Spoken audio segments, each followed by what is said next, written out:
अस्सलाम वालेकुम। एक छोटा सा वाक़या हज़रत मरियम अलैहिस्सलाम का।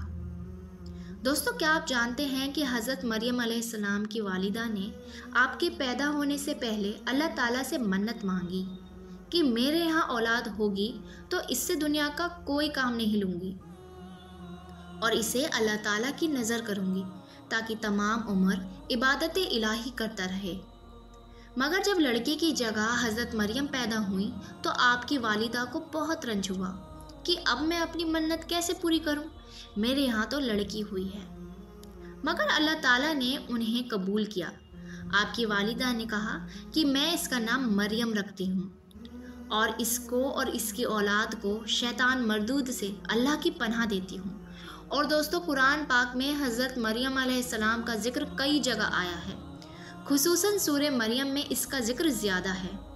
तो दोस्तों, अब हज़रत मरियम को हज़रत ज़करिया अलैहिस्सलाम की निगरानी में दे दिया गया।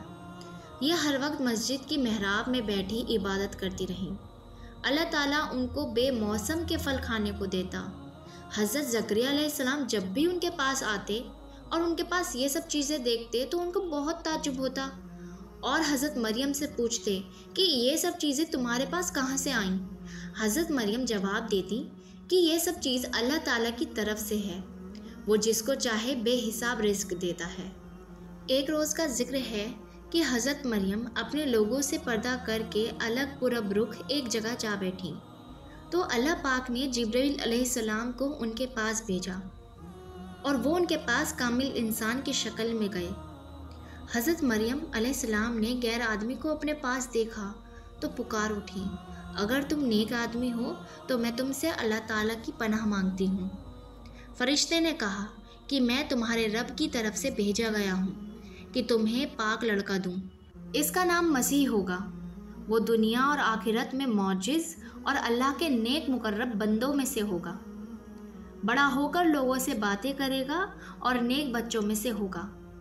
हज़रत मरियम अलैहिस्सलाम ने कहा कि मेरे यहाँ लड़का कैसे हो सकता है, मुझे किसी आदमी ने छुआ तक नहीं और मैं बदकार भी नहीं हूँ। अल्लाह ताला की तरफ से जवाब मिला कि ऐसा होकर रहेगा।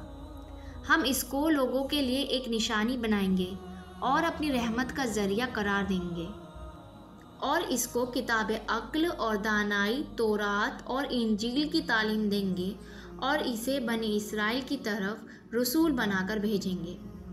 इसके बाद जिब्रील ने इसके गिरेबान में फूंक मार दी जिससे हज़रत मरियम अलैहिस्सलाम को हमल हो गया और वो दूर एक मकान में चली गई।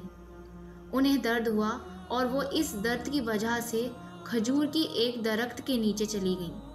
उन्हें आवाज़ आई कि तू गम न कर, रब ने तेरे पास पानी का चश्मा बहा दिया है और खजूर की जड़ पकड़कर अपनी तरफ हिला, तुझ पर पक्की पक्की खजूरें गिर पड़ेंगी, तू खजूरों को खा और चश्मे का पानी पी।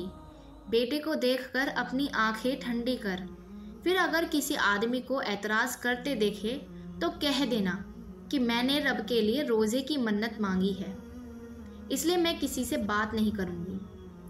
अब हज़रत मरियम अलैहिस्सलाम अपने बच्चे को लेकर कौम के पास आईं तो उन्हें देखकर लोगों ने कहा कि तूने ये बहुत बुरा काम किया है, तेरा बाप और तेरी माँ दोनों में से कोई बदचलन ना था। आपने बच्चे की तरफ इशारा किया, मगर उन लोगों ने कहा कि हम इस गोद के बच्चे से किस तरह बात करें। तो वो बच्चा बोल उठा, मैं अल्लाह का बंदा हूँ, उसने मुझे किताब दी है, नबी बनाया है, जहाँ कहीं रहूँ मुझे बरकत वाला किया है, जब तक ज़िंदा रहूँ मुझे नमाज और रोज़े का हुक्म दिया है, अपनी माँ के साथ भलाई करने वाला बनाया है, सरकश और बदबख्त पैदा किया है। मुझ पर अल्लाह की अमान हो, जिस रोज़ पैदा हुआ, जिस रोज़ मरूं और जिस रोज़ ज़िंदा उठाया जाऊं। अल्लाह ताला कुरान मजीद में फरमाता है कि यह थे ईसा मरियम के बेटे।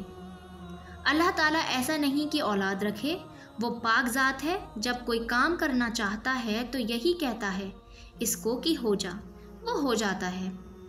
ईसाई कहते हैं कि हज़रत ईसा अलैहिस्सलाम खुदा के बेटे हैं। अल्लाह ताला ने इसको इफ़तरा करार दिया। दोस्तों, जो ठीक बात थी वो हमने आपको बता दी है। ईसा अलैहिस्सलाम मरियम अलैहिस्सलाम के बेटे हैं।